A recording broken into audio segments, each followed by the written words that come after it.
Thank you for coming on this very stormy day. Martin? Turn the sound up, is that better? I'm just quick. Yeah, just hold it. Okay. So, in case you don't know who I am, my name is Mark. I'm the Adult Services Coordinator here at the library, and along with the museum, we're bringing this special presentation about community archaeology from a community that's part of our regional district, on the edge of the regional district. Before we begin, I'm going to say a short greeting in Ayatutha, which is the traditional language of this territory. Qathet, tath kwal atin thok imod. That means thank you for coming on this good day. So I'll hand over to Ava from the museum. She can explain a little bit about what we're going to learn today.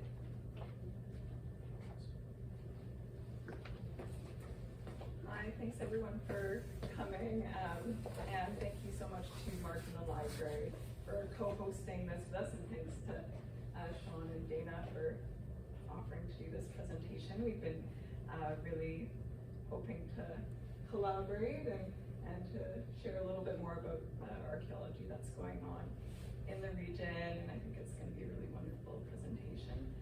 Also super grateful to be able to be working and doing this presentation in the Almond territory. I'm just going to do a little introduction for the speakers, and also wanted to make note that I am recording tonight. No one's in the recording. It's just a talk that if for any reason you don't want a question to be included or something like that, just let me know. Or if you do have friends who aren't able to make it out tonight, the recording will be up on the museum's YouTube channel. So Sean is a professor and certified planner with the School of Resource and Environmental Management at Simon Fraser University. Sean works with municipalities, nonprofit organizations, Indigenous nations, and business community, the business community to promote and develop sustainable forms of community and regional development. Dana Lipovsky, who is joining us via Zoom, she's unfortunately been caught by the weather on the other side of the street, so but she's here with us tonight by technology, thank goodness. Dana Lipovsky is a professor of archaeology at Simon Fraser University. She has had the good fortune of working with First Nations up and down the coast to learn about their heritage, including why it's so important to protect and honor their heritage today. So I will hand it over to you.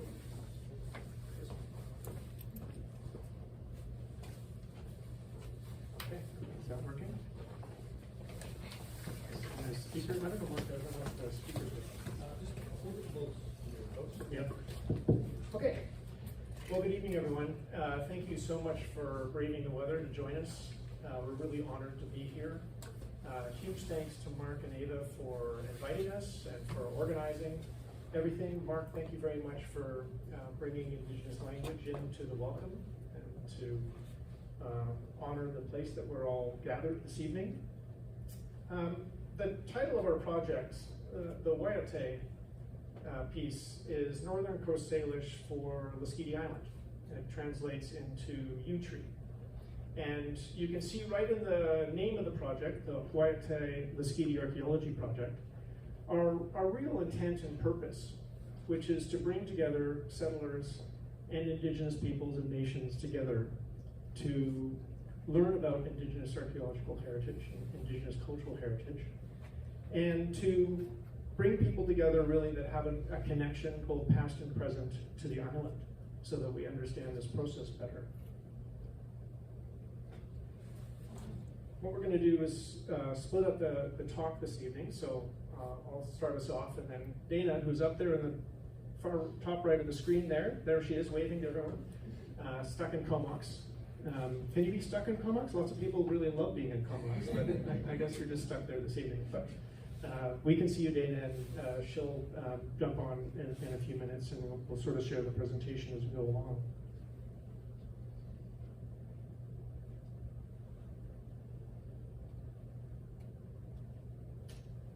So our purpose is the protection, conservation, and knowledge sharing regarding Indigenous cultural heritage.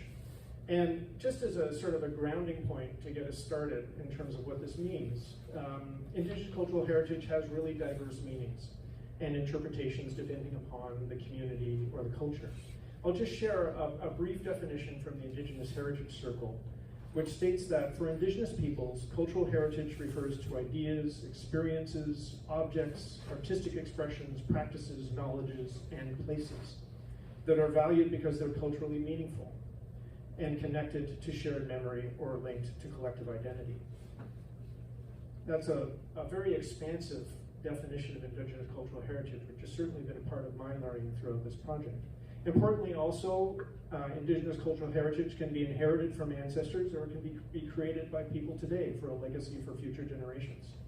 And what you're seeing on the screen there is an ancestral burning on xʷɛʔɛt in 2024. It was hosted by Qualicum Hereditary Chief Mark Wakalma and Matriarch Kim Wakalma Klutesi. And it served as a really powerful example of Indigenous cultural heritage, one intimately tied to place, honoring the literally hundreds of generations of Indigenous peoples, ancestors, for whom xʷɛʔɛt was home.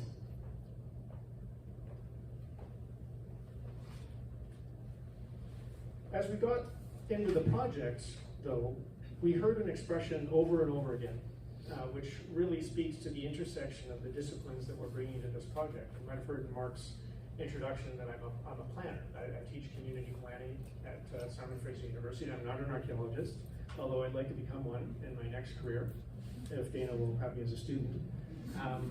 She gets to do all the cool stuff. But what we heard over and over again was that Indigenous cultural heritage is being lost at the pace of development. Over and over and over again, we heard that expression. And what that really spoke to us about was that this system, which is designed to protect Indigenous cultural heritage, and there is a system, is just not working. It's broken. So, for a variety of reasons that we'll talk about this evening, linked with archaeology, with heritage policy, and also with planning. But we'll also talk about pathways forward to take us all to a better place of understanding and respect. I've been really, really amazed at the power of archaeology to bring people together, bring communities together, and indeed out on a rainy, blustery, atmospheric river Friday evening here at the library. And the picture that you're seeing there is an unveiling of a plaque placed on Lasqueti Island in partnership between the project and Parks Canada, honoring the ancestral Indigenous peoples of the island, set alongside or in the same location on this point of a plaque recognizing the colonial discovery of the island. So really that celebration, inviting nation members to the island to gather with settlers on the island and share stories and investigate and understand what Indigenous cultural heritage means in this place. That gathering purpose is really core to the project and something that Dana will be talking about when she gets into the details around community engaged archaeology. We are a big team of people who have been working on this project for 4 years now. Dana Klartinsky is right here. She's a grad student from Simon Fraser University. I'll talk a little bit about some of her work. She's been looking at the meaning and the role of Indigenous belongings or artifacts with private landowners. Dana is on COMOX, and colleagues that were supposed to be with us today were Peter Johnson, longtime resident in Islands Trust, former Islands Trust rep, Farron Wolf, who's coordinated the project, Julia Wolmo, who's been working on sort of some of the artistic elements of the project that we'll share with you this evening, and the Layered History Project, Vlad Krakoff, who's a grad student and archaeologist, and many others that you see on the screen, including our Indigenous advisors from surrounding nations who have been tremendous participants teaching us along the way. As much as we have sought to gather people together, this is also, as I mentioned just a second ago, an interdisciplinary project. So we placed community-centered archaeology or community-engaged archaeology right at the center of the project and brought together knowledge and understanding from archaeology, planning, and policy in a hope to get sort of a really comprehensive understanding about the Indigenous cultural heritage conservation system and what we could do to improve it. Project has unfolded through the works of graduate students like Dana in a variety of directions, some of which we will be talking about this evening. So we see from the archaeological record that Dana's going to be showing you in a few minutes, just an incredibly extensive nature of Indigenous presence on the island. And this really incredible perspective is completely undercut by the system that is in place to protect the Indigenous heritage, particularly in relationship to policy and planning. So the core objective of the policy and planning dimensions of the project have been to try to understand that system. And at the foundational point of that is an understanding that planning and policy, land use planning and heritage policy, its core objective really has been to facilitate colonial development. That core purpose has not been to protect Indigenous heritage, and that runs through the entire system. Indigenous heritage has been really assigned no real value, and as something that has simply sort of gotten in the way or impeded the development process. So for decades, we have created and sustained a system that cuts out Indigenous nations from the management and stewardship of their own heritage. Importantly also, from a planning perspective, we have cut out the role of local planners in terms of Indigenous cultural heritage management, planners being the people that are actually making the land use decisions on the ground, where this collision between development and Indigenous heritage is taking place. So the jurisdiction for managing the archaeology and the Indigenous heritage lies with the province. So the local governments and the local planners are really caught out when it comes to actually trying to do something about it on the ground. And as I'll talk about a little later, we have policy on paper that looks great, sounds great, but simply hasn't been enforced, doesn't have capacity behind it to do it justice, particularly at a provincial level, and has really played no real role in educating people, landowners, developers, society at large, about the value of cultural heritage, why it's important, and why it's an important thing to consider as we develop the province. But things are changing. And with all things, that change can be challenging and requires new perspectives, more expansive perspectives about how settlers and Indigenous nations will share this beautiful land. Within our project, on the policy and planning side, we looked at these 4 dimensions that you see on the screen there, which is protecting heritage through policy, understanding the local planning process and what the barriers are and what the opportunities could be to better manage Indigenous heritage, the role of nation self-determination in terms of exerting their own heritage policies, and also really trying to understand settler knowledge and pathways for reconciliation with private landowners. So I'll run through those 4 things. Again, as I mentioned just a second ago, the policy on the paper is clear. It is illegal to disturb or destroy an Indigenous heritage site, archaeological site. It requires an archaeological assessment, consultation with nation, and then once that is done, decisions are made about whether remediation is necessary, whether it's just the information gathering that's important, before most often, 99% of the time, the development takes place. And I can't stress enough, like within the policy language, this is simply referred to as policy failure. We have poor outreach and education, as we'll see in a moment when Dana starts talking about the archaeology on the island, really dated inventory of sites, archaeological sites, a limited sense of what sites are particularly important, particularly to nations, a weak enforcement, and uncertainty of process and outcome that really confuses landowners and developers. But change is coming, as I say. The picture that you see on the screen is the adoption of the Declaration of Rights and Indigenous Peoples Act in the provincial legislature here in BC, which commits British Columbia to bringing provincial laws into accordance with the UN Declaration of Rights of Indigenous Peoples, to develop an action plan, and then to create flexibility within the legislation to engage in joint decision-making with nations. One of the first acts to go through sort of this transformation process is actually the Heritage Act. They've done a tremendous amount of work at the archaeology branch, lots of consultation with archaeologists, with nations, with concerned citizens, with experts, to try to understand the system.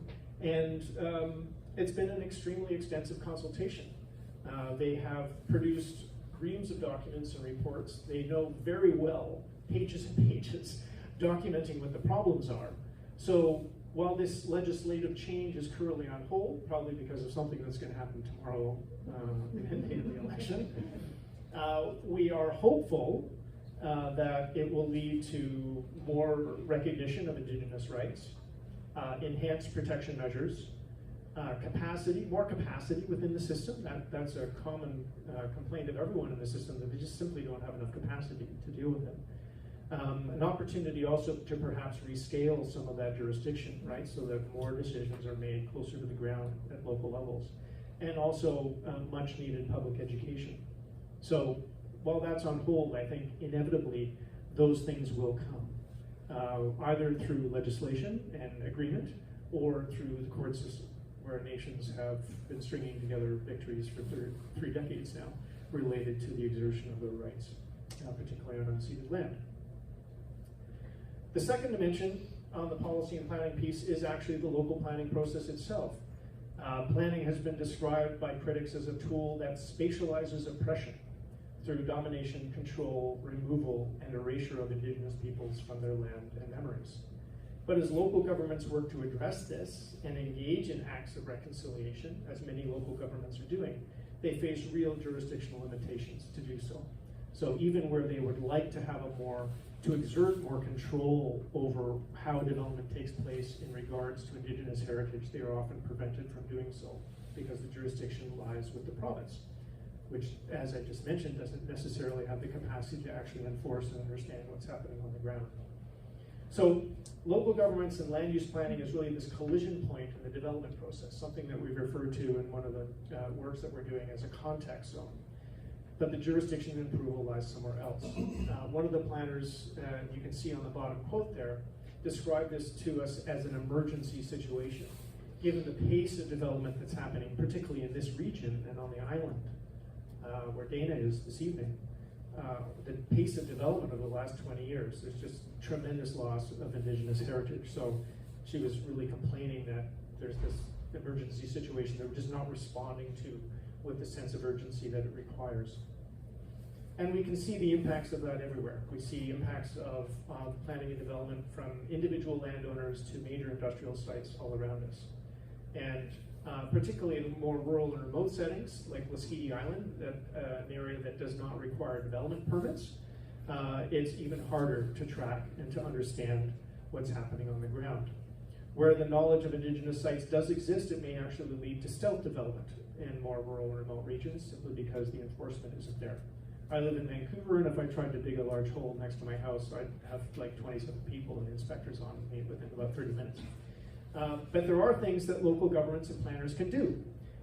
And one of those things is to work with and become allies in the process and promotion of alignment with Indigenous cultural heritage policies.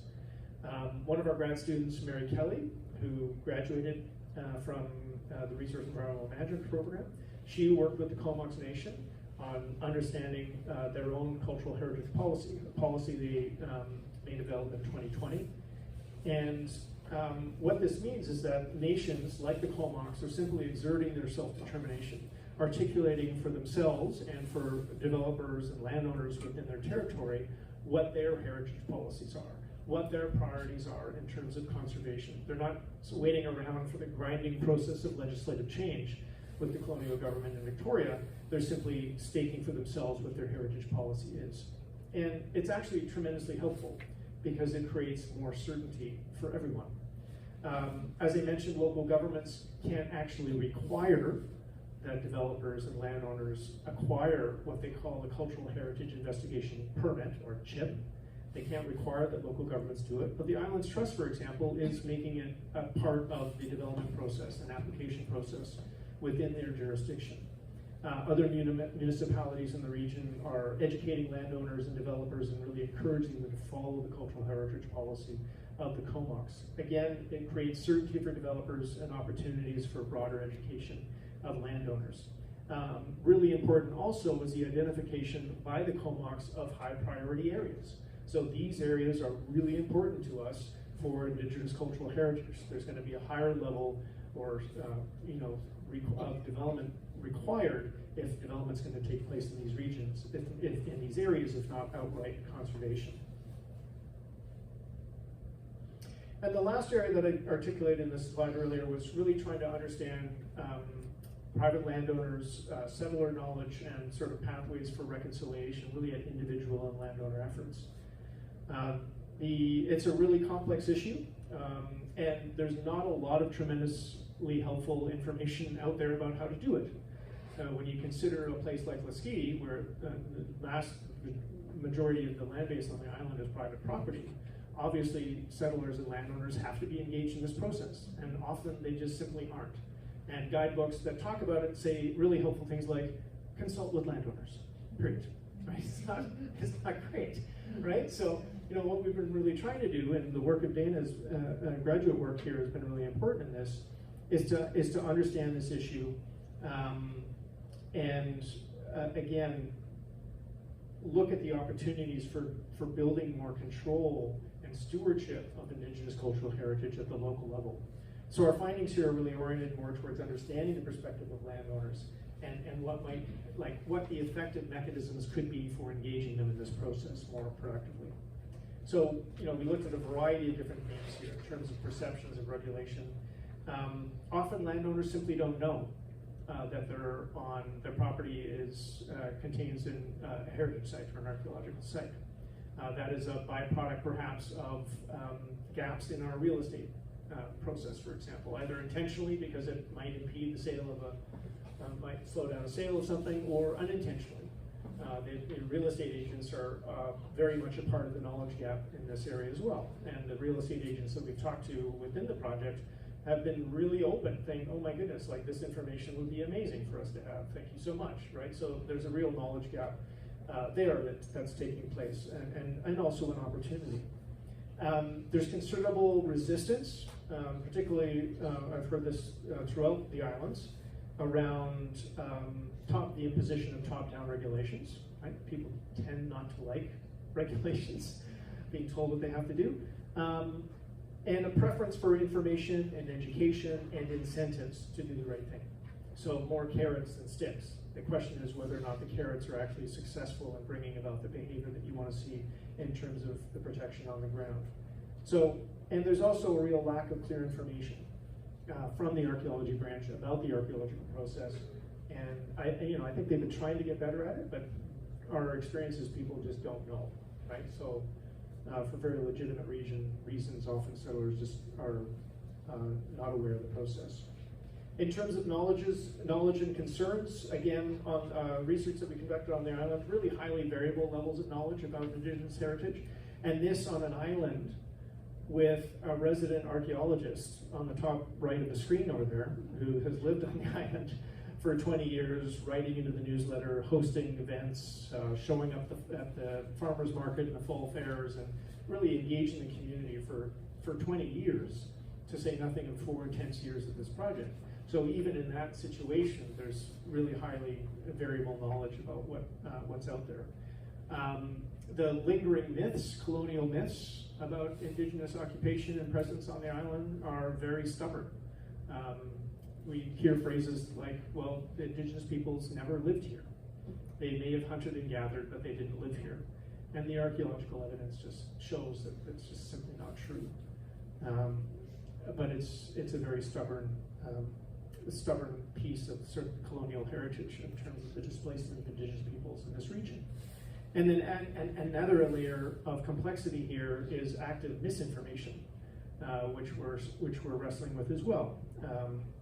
One of the more common ones is, Indigenous peoples are coming to take your land, which is just simply not true. So, but it's again, it creates and stokes unnecessary fear, and sort of simply serves to perpetuate colonial myths. So while we're dealing with an education and information deficit on one hand, we're also trying to reconcile add information from other sources. So it's a really complex terrain. The final piece, belongings, that Dana's work is doing is really powerful, right? The belongings, the artifacts. Ava brought some of them here that are on the side table if people are interested in seeing them after the talk. They're a real gateway, I think, to bridging relationships between Indigenous peoples and settlers. People just tend to find them fascinating.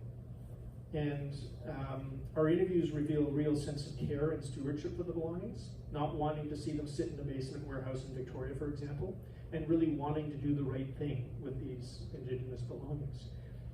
Interestingly, Dana at dinner was telling me more about her research findings that she's just in the process of going through.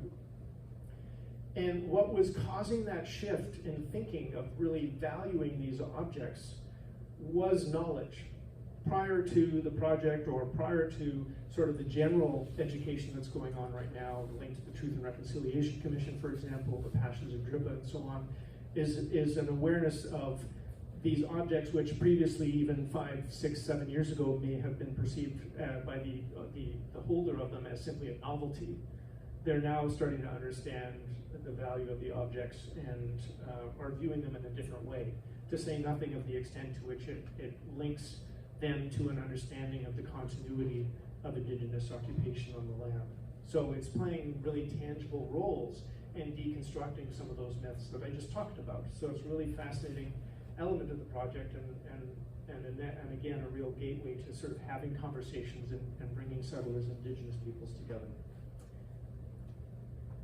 So local engagement is really the key, and you'll get a sense of that when I hand it over to Dana right now. This is where the planning, the policy, and the archaeology really come together in powerful ways. The engaged archaeology, as I said, is an extraordinarily powerful mode for addressing fears and misinformation, getting people interested, getting people excited, building local champions, and importantly, just building relationships, bringing nation members from the surrounding nations to the island to share meals and tell stories and share the stories of the land with settlers on the island. Has been really, really powerful. And it's also, I think, the key to successful policy in terms of the intersection with local planning process as well. There's tremendous opportunities through local engagement to build better understanding, build education, and again, create that pathway to a more respectful future. So with that, I will hand it over to Dana and do a very good job of slide clicking. Hello everybody, I'm sorry to not be there with you and instead to be in a hotel room in Comox. And just, you know, the hotel is almost full with other people who are also stuck in Comox trying to get home. So we're lucky we got some rooms even. Thank you, Sean, for that really great kind of introduction to all the context for why we do archaeology and what we should be thinking about today in terms of the social, legal, personal implications of the privilege of doing archaeology. As Sean mentioned, I've actually lived on Lasqueti for actually 30 years, or off and on, and have been really passionate about the archaeology in my backyard. And I've had the privilege of working up and down the coast, as was said in the introduction, but I always wanted to go back to work on Lasqueti. And Sean, next slide. So Lasqueti, we chose Lasqueti not just because I live there and because I love that place, but really because it's, as Sean was kind of saying, it's a microcosm of a whole range of broader heritage issues that are going on. We're losing sites on Lasqueti at an incredibly fast rate through development. We have, like a lot of the other places in the province, we have a really pretty good archaeological survey that was done in the 1970s. And I used to tell my students, oh, those surveys done in the 70s, those guys were on boats, they were just having a great summer, they just, saw the shell along the coast, and really it's not very good data. In fact, we owe so much to those surveys because so many of those sites that were recorded in the 1970s have been destroyed up and down the coast. But it also gave us a place to start when we were doing our full survey of the coastal areas of the project. We could say, okay, where in the 70s did they find sites? And unfortunately today, a big chunk of those sites are on private property, and the landowners, because of the fear that Sean mentioned, didn't want us to come on their property to do the work. So we're very grateful for the data that were collected in the 70s. Again, about being a microcosm means that there's a mixed feelings among the settlers about Indigenous heritage. There's many people on the island who just embrace this project and embrace the idea of having Indigenous heritage on their property and having a layered history, as we'll talk about more. And in fact, a good friend of mine ran into another friend of mine yesterday and said she's in her 80s and was thinking of leaving the island. And she said the reason that she's staying on the island after 50 some odd years, after having made the decision to leave, was because of this project. And because this project has deepened her connection to Hōʻaitai in a way that is really amazing to think about, given that she's lived there for 50 some odd years.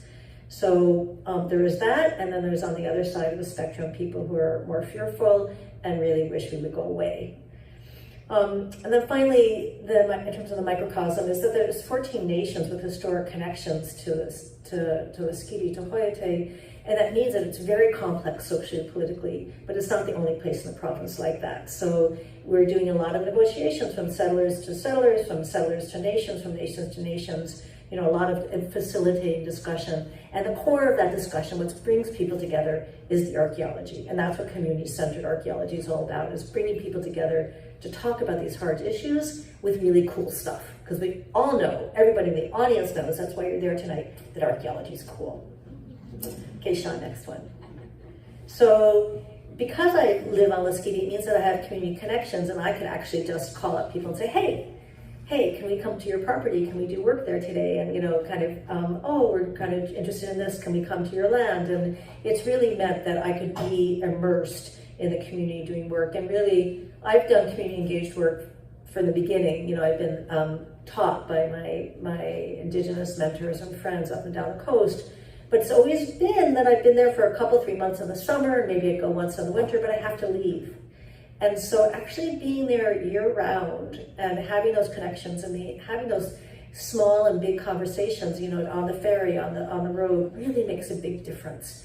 And so I have a dream, I think every archaeologist would love that, is that the province actually hires people to be on retainer, so every place has their own archaeologist. It would be so amazing. It would be so much cheaper than doing any other model, but no one's asking me, and I'm not up for election. So anyway, and then of course the reason to do archaeology on Lasqueti is because the next slide is it's cool archaeology like everywhere on the province. So very quickly, next slide, we've mentioned the name Hōʻaitai, and if you're interested in how to actually say it in the most beautiful way, you can listen to Dr. Elsie Paul say it on our website. And it means, as Sean said, yew tree. That's depicted on the side there by my friend Julia Woldmel, who's in the room right next to me, on the bed next to me. And so what's really interesting about the name Hōʻaitai is that, as far as we know, all the Coast Salish groups that have a name for the island use this name. So it goes way down south. And that's super interesting because it means that, you often find many different names for a place, but it means that this place, as you will see archaeologically, was a central place. The fact that there's one name for Halalt and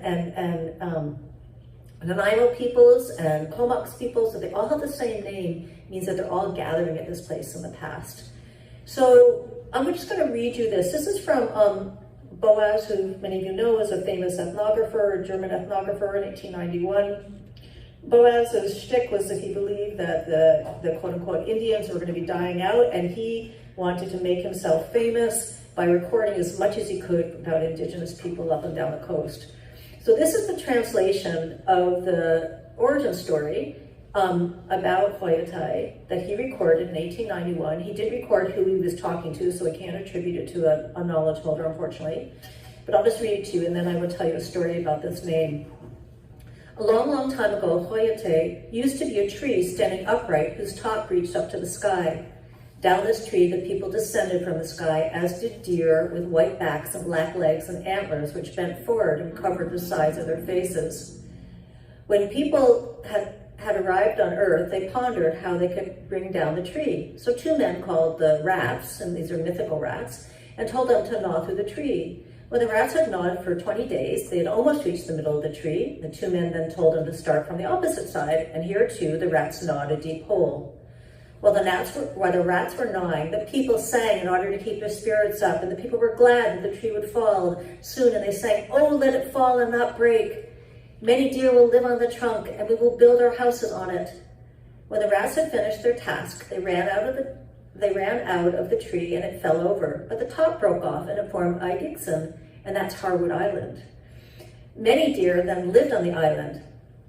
And this is what we know. This is a snippet of what would have been a much larger story, but we hold on to this because it tells us a little bit about the origin of Lasqueti. So it's not just the name, xʷɛʔɛt means yew tree, and Lasqueti means yew tree, it's that Lasqueti is a yew tree. So next slide, I want to tell you a little bit about these ethnographic texts. So archaeologists rely on ethnographic texts as much as we rely on the stuff on the ground. So remember, Boaz was recording in the 1890s. He's got this idea that First Nations, indigenous people are dying out, and he just needs to get information and he wants to get famous. So he's talking to the people through a translator in their language, in Ayajuthem. He's writing in a shorthand. This is his writing in the upper right-hand corner.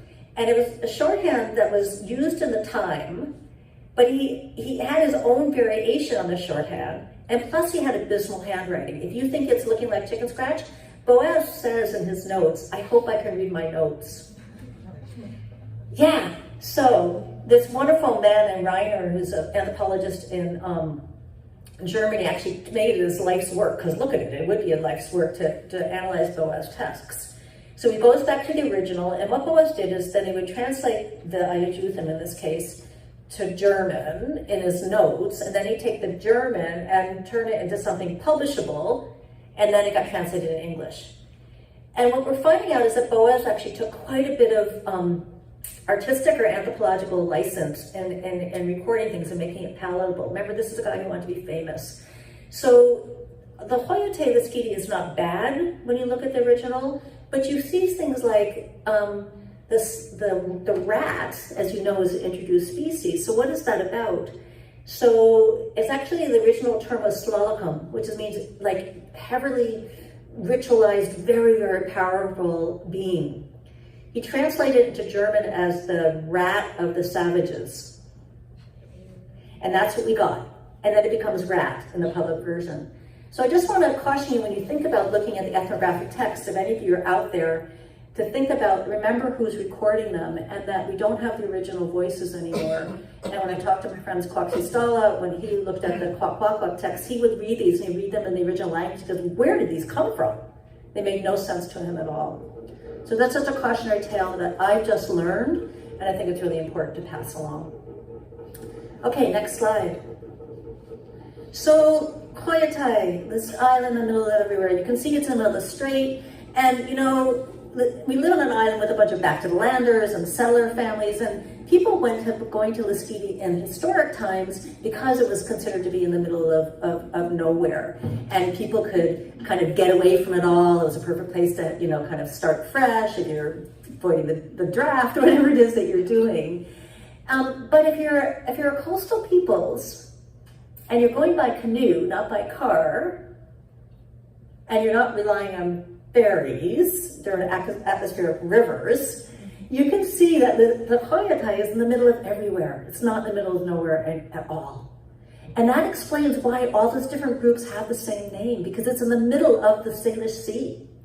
And that shows up archaeologically, with, as we'll talk about in a sec, with fantastic archaeological belongings that you find here that you don't find anywhere else in the province. Like, what the heck? xʷɛʔɛt is not in the middle of nowhere, it's in the middle of everywhere and everything that was happening when indigenous people were just everywhere in the Salish Sea. It's a great place to live. There's tons of protected bays and productive coastline, and I'll talk more about the importance of that when we in a little bit later. Okay, Sean.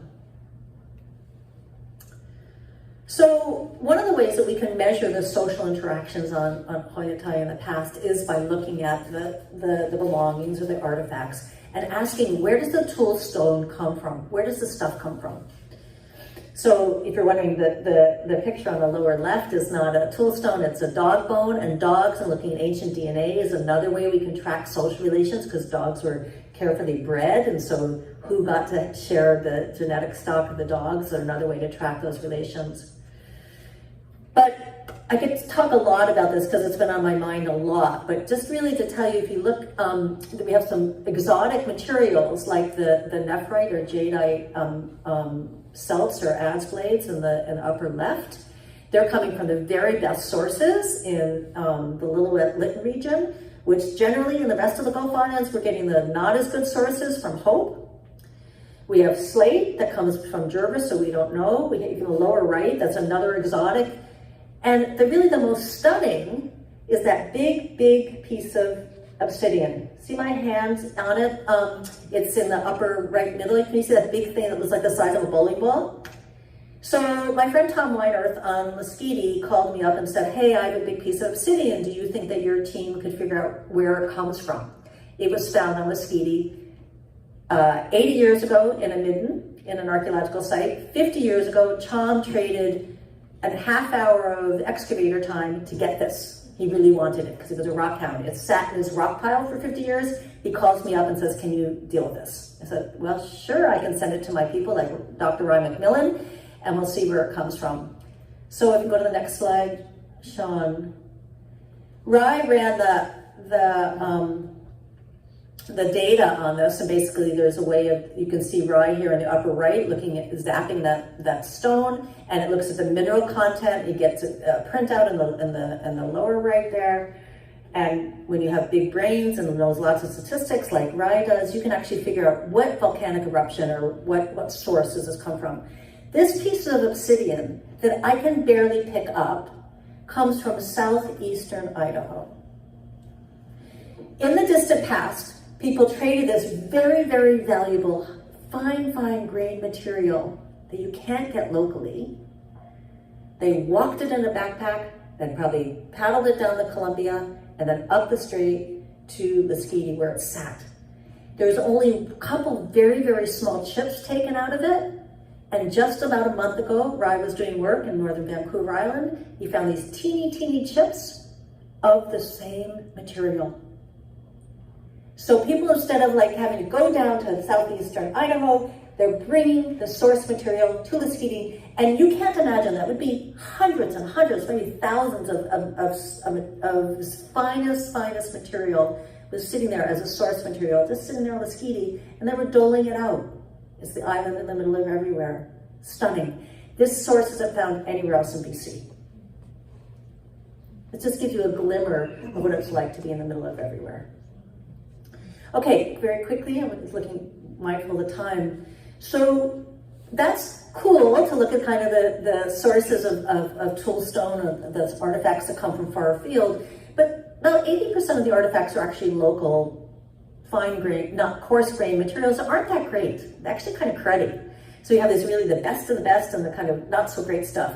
And it was a big mystery of where they're getting this stuff, because Lasqueti doesn't really have any sources that I thought of material where people could make their other tool stones, like their everyday projectile points and spear points and that kind of thing. So Rye came for the fall fair. It's him in the lower image there with my friend Jerome Ritchie on the lower left. And he basically took his little portable tool and went around zapping all the material on the beaches to say, is it coming from here? He couldn't find a source. Where are they getting this stuff? Where are they getting 80% of their tool stones? It matters. You can't just go into Shoppers and buy something, right? Then he had this idea after talking to someone at the fall fair who was a rock collector who was collecting all the conglomerates. You see where those big rock inclusions?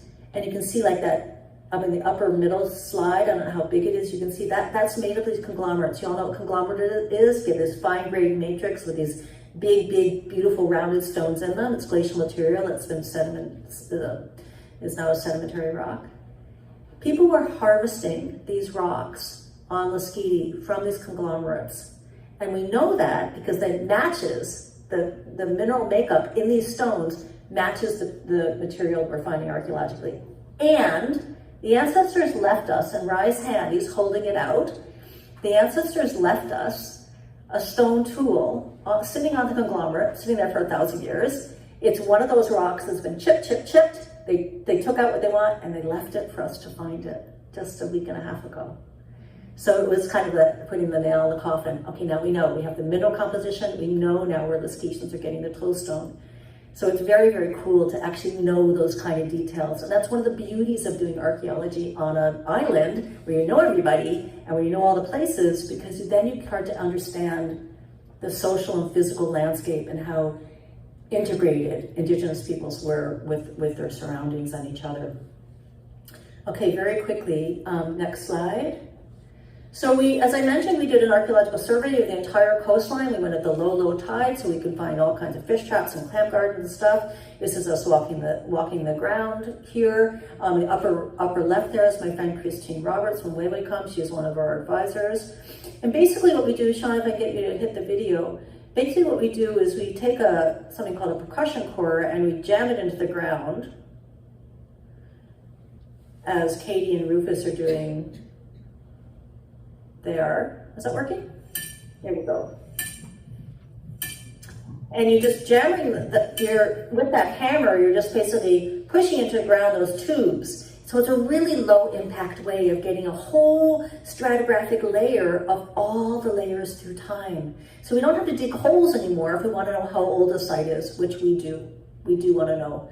So basically we're able to, with just some of you can see me, just like a diameter hole this big, we're able to put it down to the bottom of the midden, to the archaeological site. The settlements are sometimes 4 meters deep, and we're able to get a bit of charcoal from the bottom to say, when did people first live there?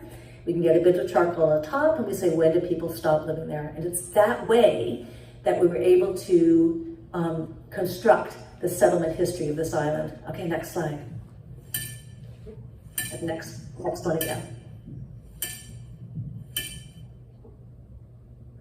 So what have we learned? Well, in addition to circumventing the island multiple times to get all the sites, we also, because we know people on the island, we're able to record all the beautiful belongings that people found in their gardens.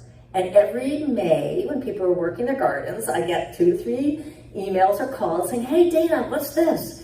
And we're able to actually plot the location of those belongings. And what it shows, and this isn't even a complete map, it shows that people were everywhere. And if you combine that with the archaeological evidence for radiocarbon dates, which I will show you in a second, you can understand people have been everywhere for a long time. This was not a remote place. This was a major happening center.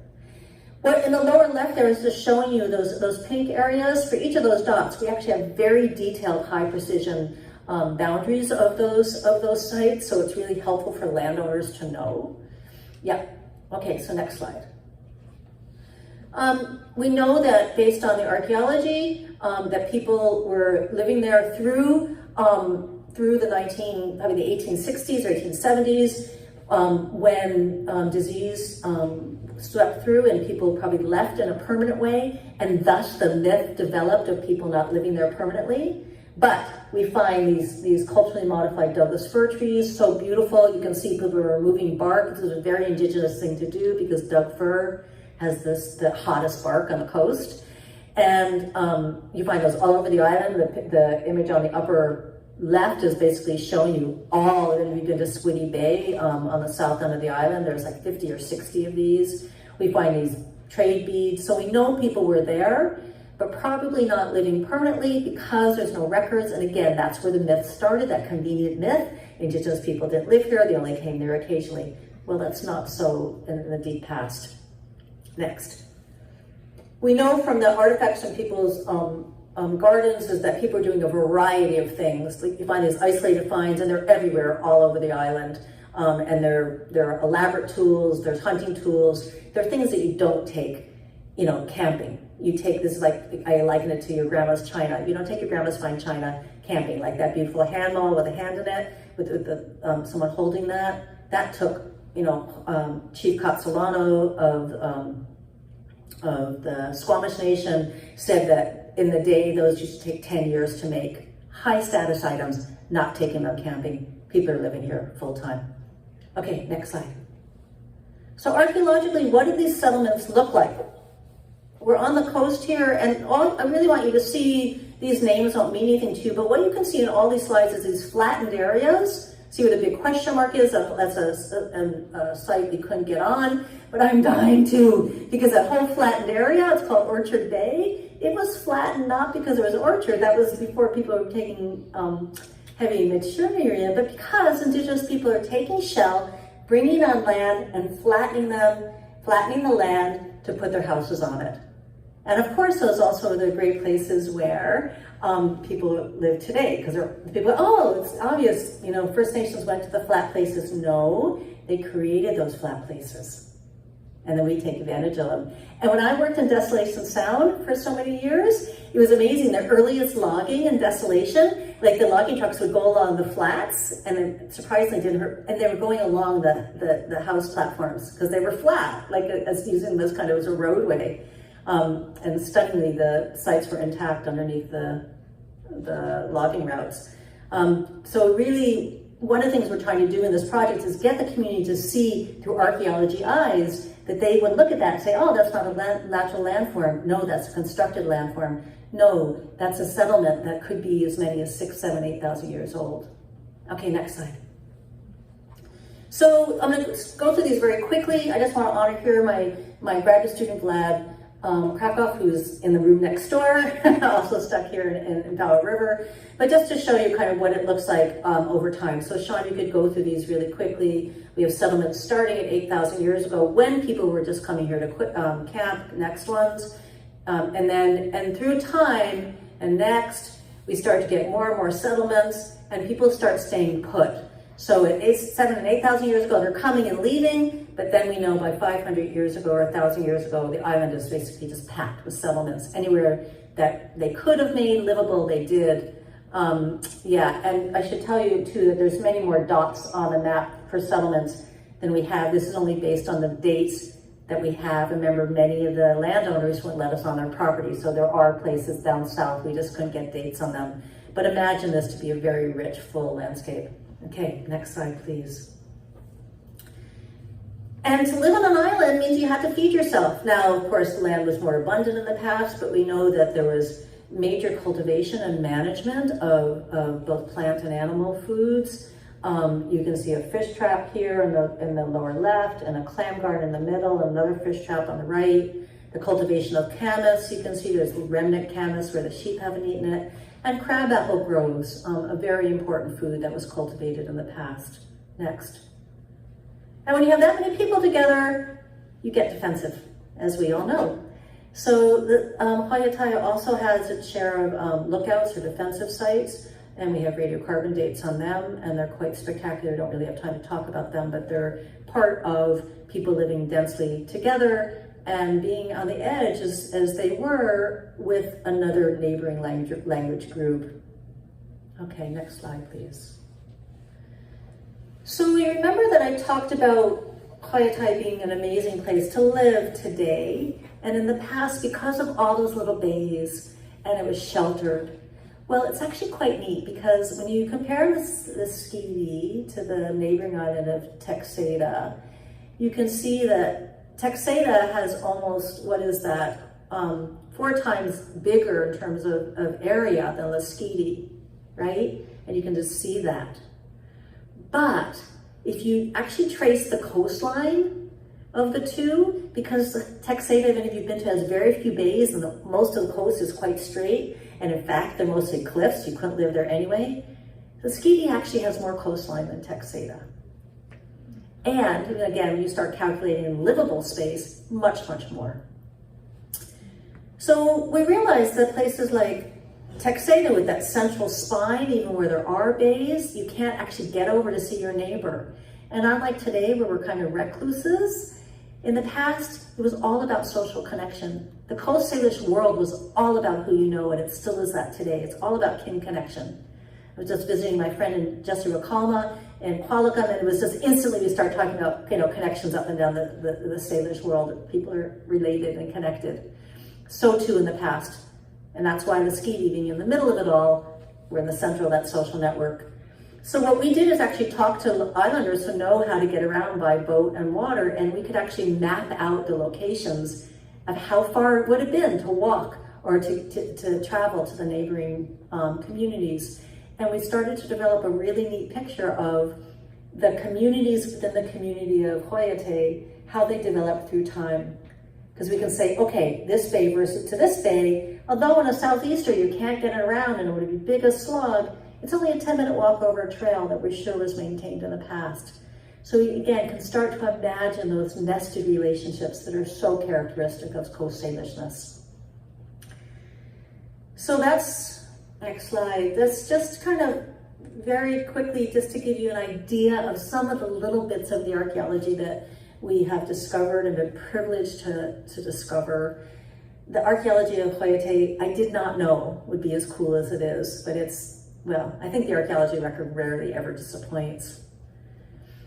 But what's so fabulous about it really is, as Sean said, is archaeology is what's bringing people together, settler to settler, in First Nation to First Nation, First Nation to settler, in so many different kinds of events. We bring them people together around heritage, around archaeology, and they stay for each other. So that's a really important part of that. Next slide.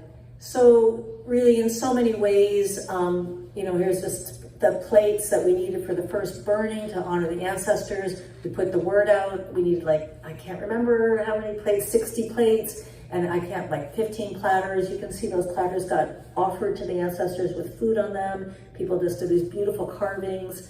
This is an intercommunity, intertidal day. But there's nothing that made me happier when my friend Betty Wilson from Tla'amin said, it feels like visiting family, because she's come back so many times. So First Nations have gathered on Lasqueti in numbers multiple times for really the first time in those kind of numbers in probably a couple hundred years. A Lasqueti community member wrote after one of the burning, we have been reminded to share the land. It has never been our private possession. At the same time, I feel more connected to this place than ever before.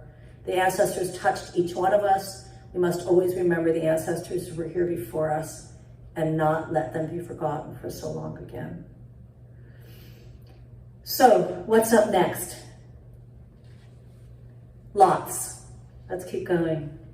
Very quickly, I'll wrap up in the next minute or so. We're doing a lot of archival research.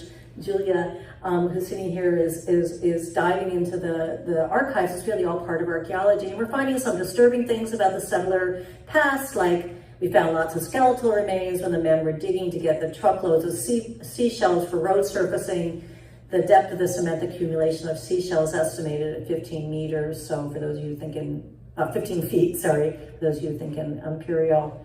So we have actually not very nice stories about that. But when you talk to our Indigenous partners, they say, yes, we know that, we're well aware of that, time to move forward. We're also doing interviews, Sean, next slide, with locals who have been there since the 50s and 60s, because one of the views out there is, people couldn't have lived there permanently in the past because, look, there's no herring, there's no salmon, there's no water. And I went, oh my God, this is classic, what we call ecological shifting baseline, where people, what they see now, believe to be always have been the case. And it creates a cultural shifting baseline. They can't imagine another kind of set of lives lived. So Julia's doing interviews with long-timers about ecological change. We're looking at early surveys. We're reconstructing the waterways to really highlight the abundance that the Lasqueti was, and for thousands of years managed by Indigenous people. Next slide. And all this is being filed in a digital archive that will be open to the qathet community and First Nations. And then will be an interactive kind of website or a digital atlas that will be place-based. You can imagine zooming into a bay, being able to read about the archaeological and geological and settler history, thus the name Layered History. And then you can zoom from that place to the cemetery where that person was born or died, buried, and then you can read about their history there, and you can just zoom all over the island, so it'll be place-based, but through time. We're super excited about this next project. This is a sketch of this phenomenally beautiful welcome mural that Jesse Rakama on the left, my friend Sophia Rosenberg in the middle, and again Julia, who's also doing the interviews, where the artist composing this mural is going to be on the dock. And it's been always my dream that we have Indigenous and settler artists come together to represent the Indigenous history. So informed by the oral traditions and by the archaeology, it's a stunning mural that's going up on the freight shed. You'll see it from the water. You'll be able to press a little button and hear the welcome in Ida Jutham in the original language. And there's going to be big intercommunity unveiling at May 3rd on the dock. So all welcome. And along with that, there's going to be an opening of our exhibit that is currently in Ottawa on the project. So again, part of creating these connections among people is educating them about the past and also what archaeology can do and does. So this is the exhibit in Ottawa. It's going to be traveling. I'm really hoping that the Powell River Museum is interested in having it at their place, but starting in the next couple months, it will be available for small communities to have it in their own community. Part of the exhibit, so next slide, is a beautiful video done by Michelle Monchiktrick, and I want to share that video with you to entice you to come to Lasqueti on May 3rd and to hopefully get the exhibit in your hometown.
Thank you, everybody. I'm sorry to breeze that so quickly. I'm just mindful of the time that you need to get out of the library, I think, in a half hour. So I want to make sure there's time for questions.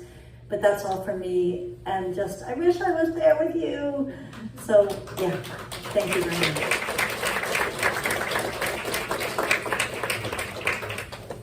Great. Yeah, so there is time if folks have questions. Happy to talk a little bit more about the project. Yeah. When settlers, people say the natives just want my land, what do you tell them besides no they don't? Did you hear the question, Dana? I think it was when First Nations asked, say they want my land, what do I say to people? Yeah. Yeah, Is that the question? Yeah. yeah. Yeah. Yep, thank you so much for asking that forthright question, so appropriate. So, what I say is that there's no legal precedent, that private land does not get taken away. People are confusing what happened in Haida Gwaii with crown land with private land. And that, you know, that was a relationship that the Haida Gwaii had been working in for decades with the crown. And so the folks who are denying Indigenous history and denying Indigenous rights, denying residential school atrocities, are also the same folks that are talking about the Indians taking my land away. Not only is there no precedent, I have never met a First Nation who wants it. Like, you know, there have been deals around, you know, if you find 300 burials, if you find a cemetery, there's been, you know, nations who have had to buy the land to get the ancestral, you know, 300, you know, we would never do that. We think of a non-Indigenous cemetery, it would be such a different conversation. But private land, it just doesn't happen. So I try to tell people not to worry. But fear is a very strong motivating thing, as we all saw during the pandemic. People are motivated by fear. And I can tell you that the ugly truth is that there are people everywhere who are fearful of that, on Hoyate included. And in Hoyate, there are outsiders who are in Hoyate stirring up the pot so that the Lasquetians are more worried. Something we should all be very aware of and concerned about. So I really appreciate the question and the opportunity to have an open discussion about what is the reality, what is the legal reality, what is the social reality. In reality, there's nothing to worry about. I don't know how else to say that any more clearly to people, but I could tell you that 50% of the landowners with sites, not 50% of the population of Lasqueti, but 50% of the landowners with sites, did really not want us on their property to get radiocarbon dates. Even though I would say it doesn't matter if it's old or young. We already know it's in the database. It's sat in a provincial database since 1972. I'm just coming to tell you how old it is. Didn't matter. But then there is 85% of the population at large who thinks what we're doing is dynamite. So it's, ready to change minds, as my 13-year-old friend said.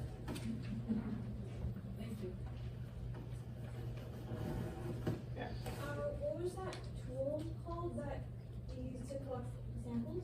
Sure, the question, Dana, is what was the tool called to collect the samples? Oh, a percussion core. Yeah, if someone wants to write me, I can give you the specs for it. It's a game changer in archaeology. We've been using it for 20 years. All the work in desolation, that's all I did. It just is such a fabulous non-destructive tool. And soil scientists develop it to get whatever it is they do. But archaeologists have totally taken it over, and it's a game changer. I found it fascinating about the obsidian, and you were talking about all of that. Can you describe it a little bit more? That kind of thing? The obsidian that you found and... What about it, Sean? The obsidian? Yeah, can you tell us a little bit more about the obsidian that you found? Yeah. So let me just make sure that, I went through it so quickly. The obsidian is a super fine-grained material. And fine-grained materials is what you want. If any of you work in any kind of stone, you can imagine a flint knapper. It's just physics. They hit the stone a certain way and they expect it the flake to come off in a certain way because they have a certain shape that they want to end up with. Yeah? The coarser the material, the less predictable that physical force of action will be, and it could break off in weird ways. Furthermore, the finer the grain material, the sharper it is. So I have a friend who, great story, he got carpal tunnel syndrome. He got one wrist fixed with metal scalpels, the other set of wrists fixed with obsidian scalpels that he made. No scar. So it's you can get it to 1 micron thick. So it's really, really valued. And what's very cool about it, since it's volcanic, each eruption has a very particular mineral makeup. So it means that when people rise, zap it, and get the mineral composition of it, we can actually go back to the source and compare them and say, yes, must have come from there. And what's very cool about that big piece, we have a bunch of other obsidian on Lasqueti which is weird too, because it's coming from so far away. And a bunch of it comes from sources that aren't found anywhere else in BC. That's also weird. But that big piece, like it's so far away, and it like to take that and the effort to bring that to Lasqueti, basically bringing a quarry, a portable quarry to Lasqueti. And you can imagine the wealth, like it's like bringing 20 gold bars. Except you can't really do anything with 20 gold bars. You could do something with Lasqueti, I mean with obsidian. Does that answer your question a little bit? Yeah, great. And I was wondering about when the indigenous people first settled actually there, 500 or 1,000 years ago, the clothing material, like did they use cedar? And you said there were Douglas fir. Yeah, definitely. Well, they did use hides, of course. Like, remember the origin story of Lasqueti, even though that was a mythical deer, it is a place of deer, so there's definitely hides around, and we do find hide scrapers in the archaeological record. But cedar, pounded cedar was definitely used for clothing. And you've seen indigenous people today with those beautiful rain hats. You ever see them that people wear? They're woven. There's a real resurgence of them.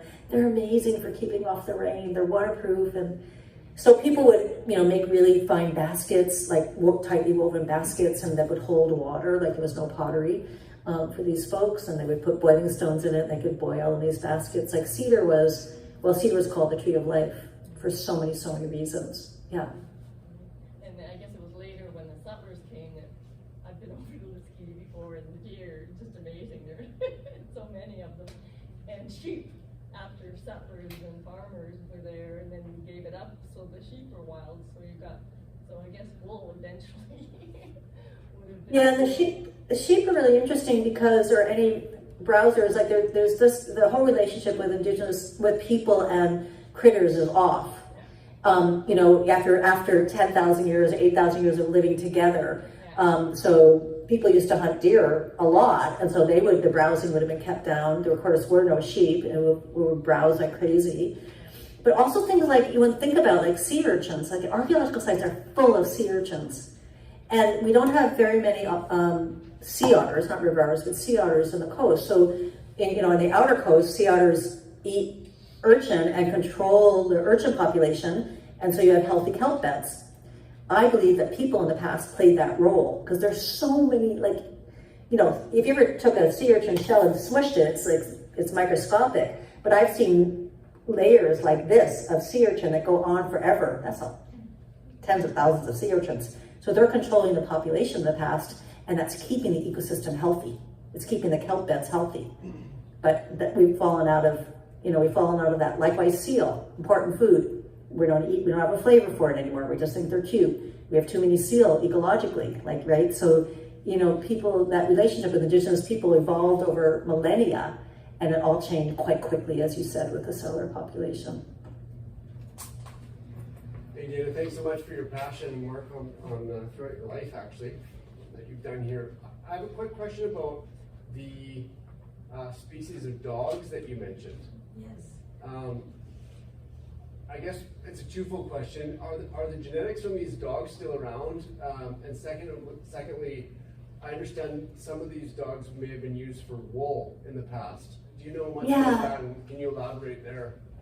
Yeah, that's the dog, any pet lovers out there? We all love the dogs. So I actually first started getting interested in dogs when I was working with Slam, because for the Tla'amin, the hunting dog was what was so important, and it was bred and kept at Harwood, at Gixon. They were bred there, special way. There was a whole lineage of hunting dogs in the same way as what the woolly dog, which was bred for its very thick fur.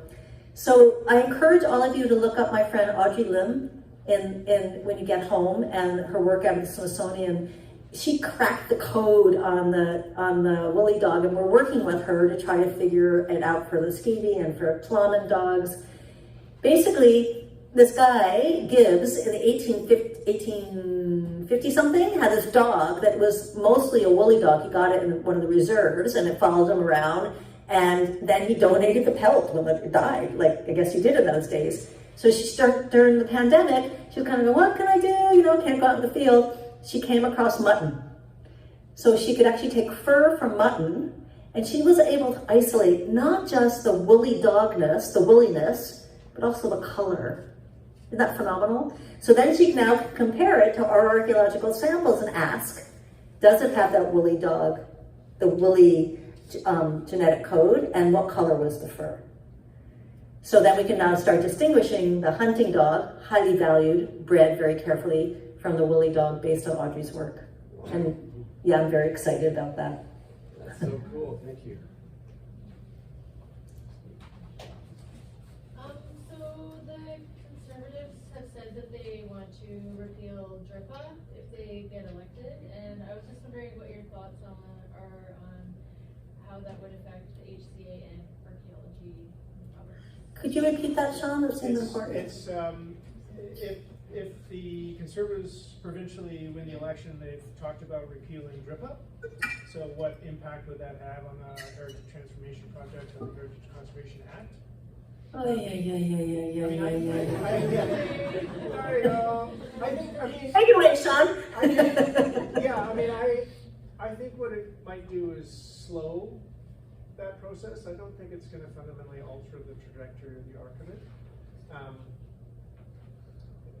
You know, I mentioned in my portion of the talk, like 3 decades of court victories that have, you know, so there's different ways about going about exerting that indigenous self-determination over territory, unceded territory. The courts is one avenue, and it's expensive, and it takes a long time too, but those victories stack up, and you know, rights to territory have been established and proven in the court. So it might slow down some of the progress at the legislative and regulatory level, but I don't think it would fundamentally change the arc of it. It just might change the means through which those decisions get made. I don't know, Dana, do you have any? Yeah, I just want to add, just to further what you were saying before. So, you know, the system is broken, and it's not serving anybody. This is the thing. And so the Comox and other nations have taken it into their own hands. They're developing their own heritage policies. And what I hear is they're just saying, we're just doing it. And so whether the Heritage Conservation Act gets transformed or not, it might, on the ground, in some cases, be beside the point, because there might be local management. And I would argue, you know, if any of you know stream keepers or all the other many good examples that local control and management of valued resources much more effective, how can we possibly, from, you know, in Victoria, know what's going on in a remote place up in, you know, up in Powell River? It's just would be really impossible, but how much better to have a citizen group watchdogging, whatever that citizen group is. So I'm still holding out for that, and that then it doesn't really matter, I guess, as much. Yeah, that's such a great question. Boy. Back to the dogs. Back to the dogs. Oh, good. Okay, I can handle dogs. How long ago would the indigenous people have had dogs, and where did they come from? How long ago would indigenous peoples have had dogs, and where did they come from? Yeah, they brought them with them when they came over from Southeast Asia. They came over with them from Southeast Asia. They just kind of kept over from Asia, and they had dogs from the very beginning. Like some of the earliest burials have dogs with them. Dogs, you know, human's best friend from always. Isn't that cool?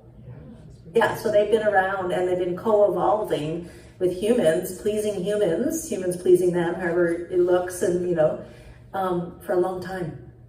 And I think that's cross-cultural, which is neat. Are there any modern species that are related to these particular dogs, or is that genetic line sort of done now? Genetic line's gone. So, yeah, apparently there's a little bit of that genetic makeup in Chihuahuas or something like bizarre that don't look at all like you know, these look kind of apparently like the Pomeranians. These, like if you look for the early drawings from like the late 1700s and the like. But so that's what's so cool about this pelt that's sitting in the Smithsonian since the 1850s. like, she got the full genetic makeup from it. So- It's wild. So cool. Yeah, very cool. Is there like a portal or some type of modality for to submit like findings? Like if the average person found, you know, something of interest, like an anchor stone or a knife. Is there a portal for submitting? So, Sean, was the question, is there a central place you could go to? To submit, I would say like high quality finds, I guess, yeah. To bring them to, like, to museums or to nations? Is that what you mean? Sure. Submit them? What to do with them, I guess. What do we do with them? Yeah. Where can we share them or give them when we find Yeah, them? we're asking those questions right now. Yeah, definitely. I don't know any museum folks in there. If you have the Lang Bay collection, if that's what you end up finding, those beautiful belongings, that actually came from us working.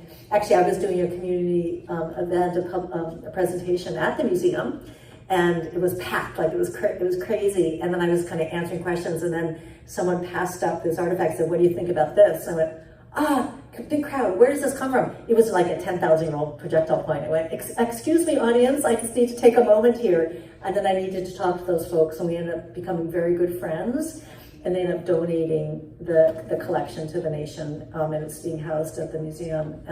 And it's just such a tribute. They're such wonderful people. I love them.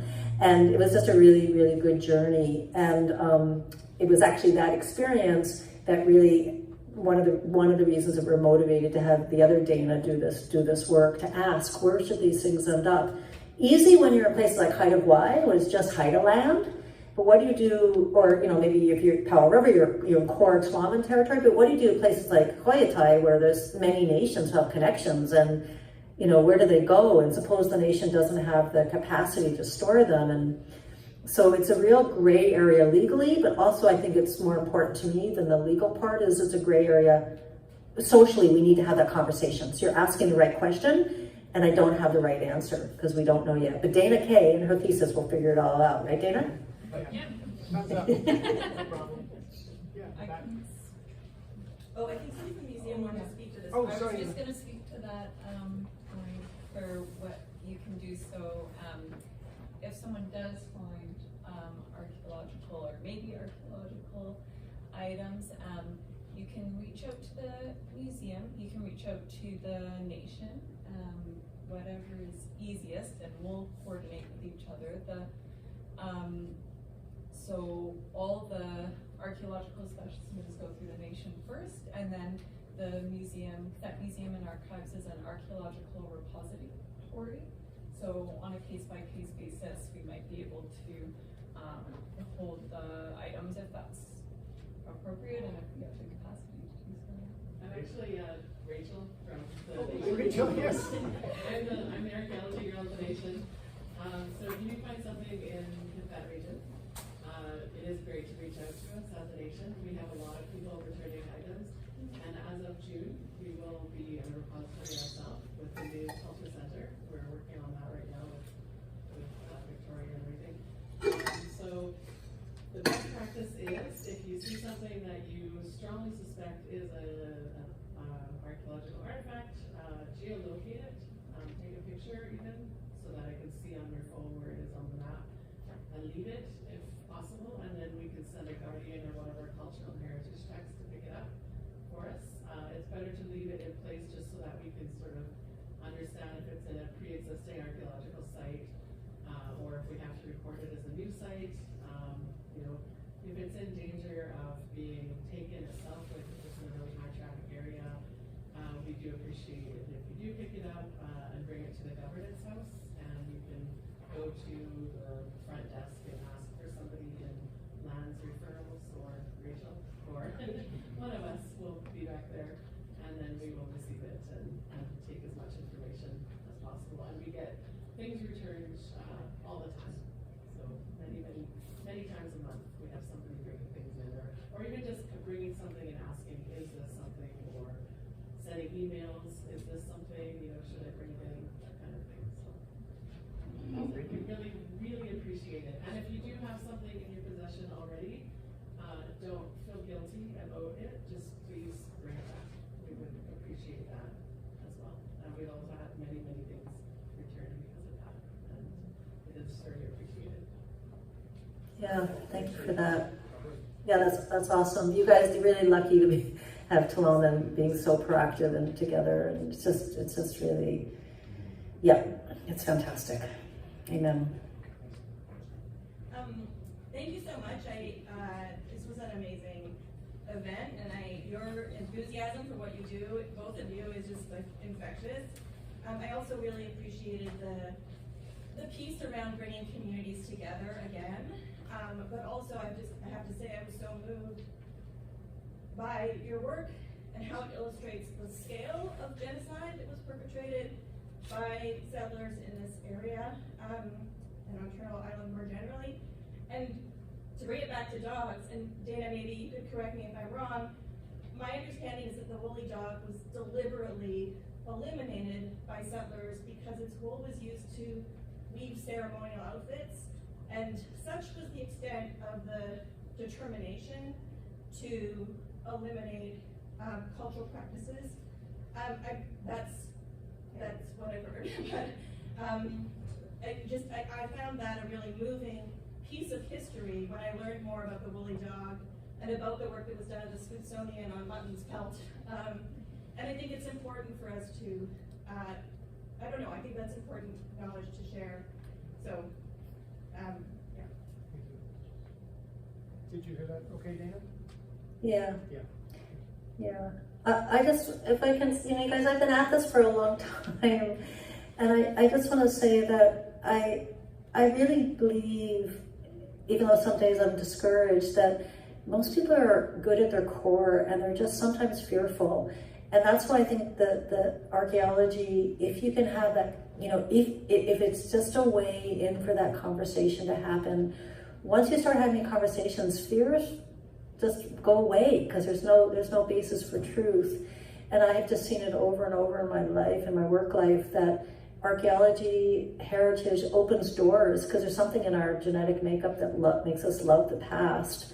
And again, once you get people face to face, I believe that people, and they stop long enough to listen, that a lot of those, those kind of hateful and hurtful things that we're seeing so rampant everywhere start to fall away. I'm just committed to that, otherwise I couldn't go on. Yeah.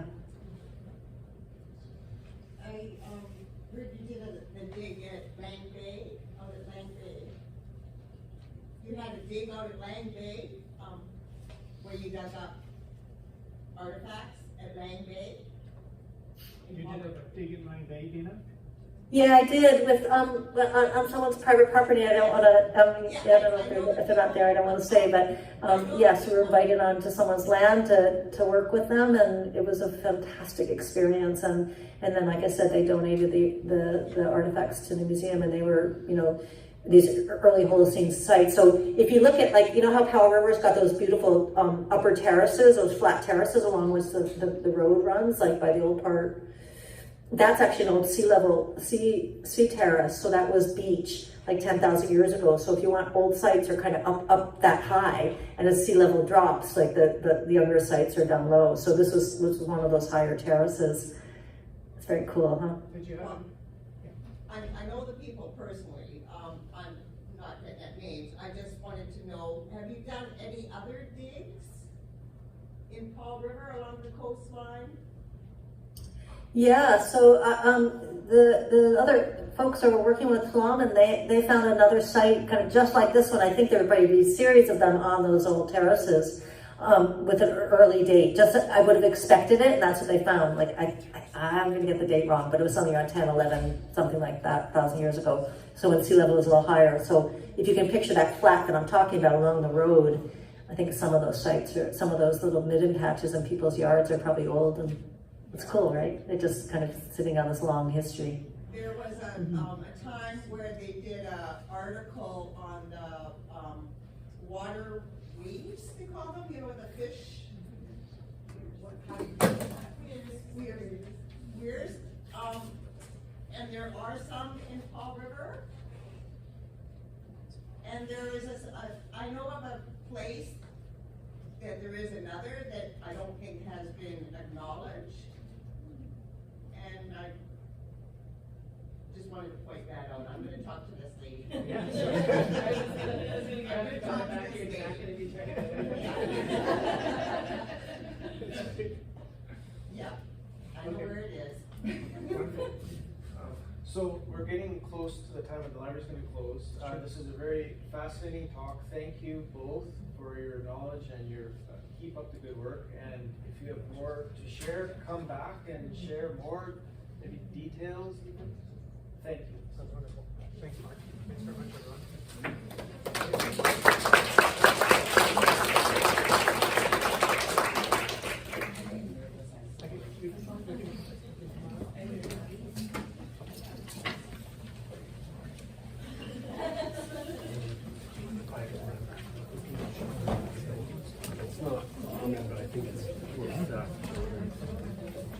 Capacity.